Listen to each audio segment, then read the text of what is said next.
¿Querés cambiar tus juegos por otros? Bájate nuestra aplicación de Facebook. One, Xbox 360, Wii, Wii U, Nintendo 3DS. Swap Gamers y seguí jugando.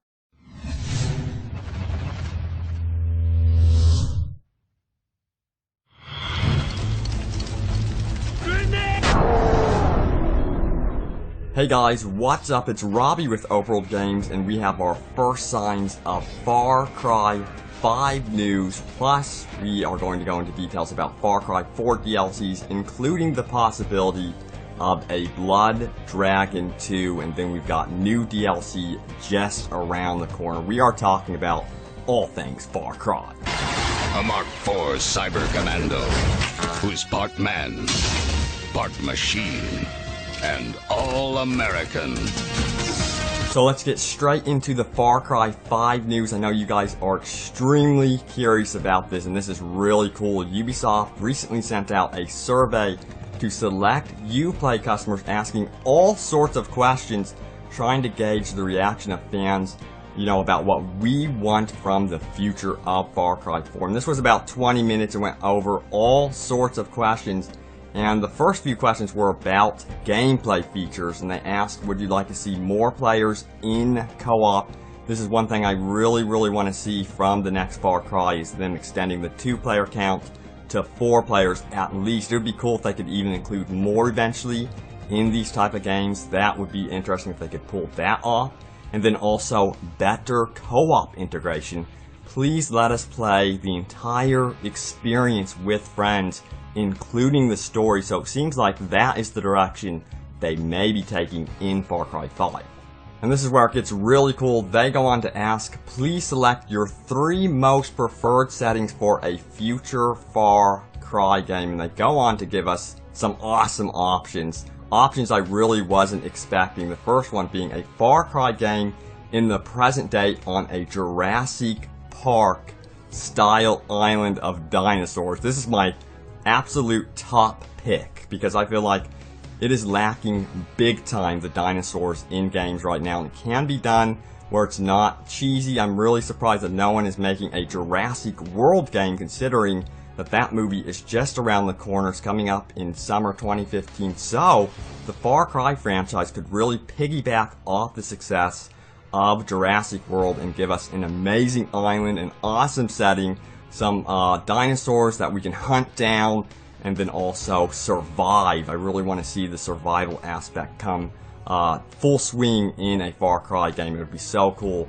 to basically have to hunt because you need to eat or something like that, and then also survive with fellow players. So that is my top pick from the survey.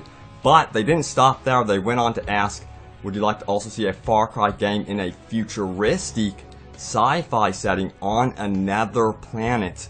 And I was thinking Deus Ex or Cyberpunk 2077 with the Far Cry gameplay. Now this is something I would definitely like to see, but again, my top pick is definitely Jurassic Park. I would like to see Far Cry eventually get out of the islands, the jungle, the rural environments, and go for something that's more futuristic and dystopian with its cities. That would be a big challenge for the team. It would be very different in its art style, but I do believe it could be done in a really cool way. The other selections were a Far Cry game set in the Vietnam War during the 1960s. Think Apocalypse Now in terms of video games. You'd have that edgy villain. You'd probably be confused at what choices to choose, because there probably wouldn't be any right choice, just choices. So it would be interesting to see the Vietnam era in Far Cry eventually, but I personally think it would make better DLC, but it would be a very dark, interesting take on the Far Cry universe, which would be appropriate for Far Cry as a franchise. Then there was a Far Cry game set in a Mad Max style post-apocalyptic world. We're getting an open world Mad Max game, so I think that is very unnecessary. I would still go for the dinosaurs simply because it's not oversaturated. We don't have dinos yet. We don't even have Battlefield 4 dinosaurs or anything Battlefield dino related, which is another requested feature for Battlefield as well. Then Blood Dragon 2, a sequel to Blood Dragon with more Rex Power Colt. I know a lot of you loved that. It was super cheesy. You had that 80s feel And I would really like to see this return in particular as DLC, not a full-fledged game. So I'm hoping they do this as DLC attached to Far Cry 4.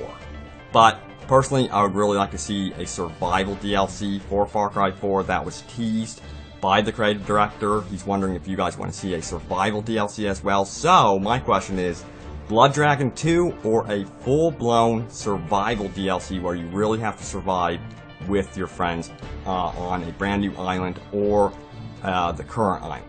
Now the other ones were a Far Cry game that is set during a zombie outbreak. I think zombies are overdone.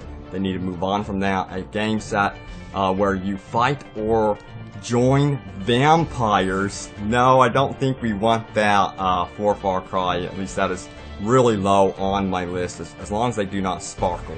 That is going to be important. Then one set in the world of Shangri-La from Far Cry 4. Again, no, I think that world is way too colorful to stay in permanently, but it would be interesting to see a DLC for that down the road. Now this one is really cool, a Far Cry game in the spaghetti western style set in the late 19th century America, so the Wild West. Now I think that would be really different. Of course, if Red Dead Redemption 2, aka Red Dead 3, was really announced this year, I think that they should probably do something unique, stick to the dinosaurs, make it really, really unique and different, give us a reason to buy the game. You know, no one is offering dinosaurs, so give us that. And finally, a Far Cry game set in the cocaine trafficking jungles of Peru. I don't know much about Peru, but I know that Far Cry loves its drug references, so this makes a lot of sense for Far Cry.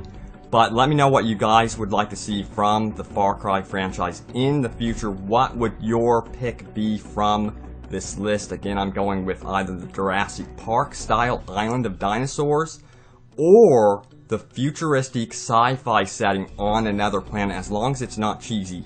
I hope they keep the dark tone if they go for the sci-fi aspect. In fact, remember, GTA, the creators of GTA, really want to go after the sci-fi futuristic feel eventually. So I think we will be seeing a lot of that in the future, especially after the release of Star Wars Battlefront. So we've got a Far Cry 4 DLC incoming January 13th, and that's going to be very soon, and I hope to cover it right here on Open World Games, but I do expect the Dying Light coverage to intensify, so look forward to that.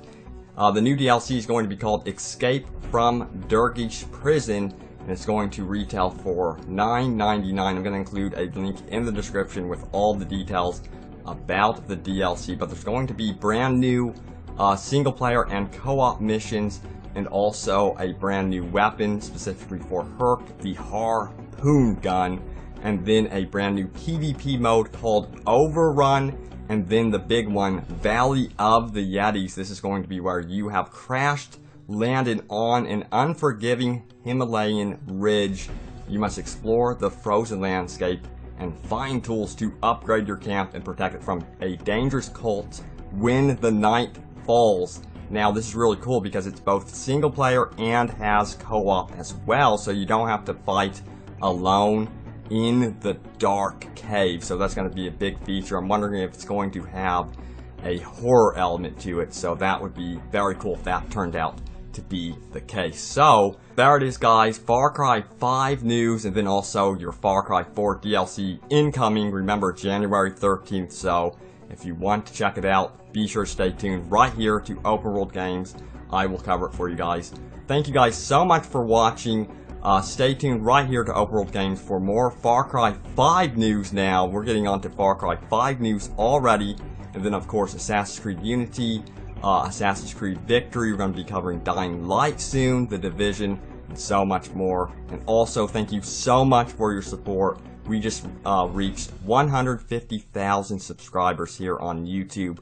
We are also now on twitch.tv/openworldgamer. And of course, Facebook and Twitter. You can find this all in the description below. See you guys later, and thanks for watching.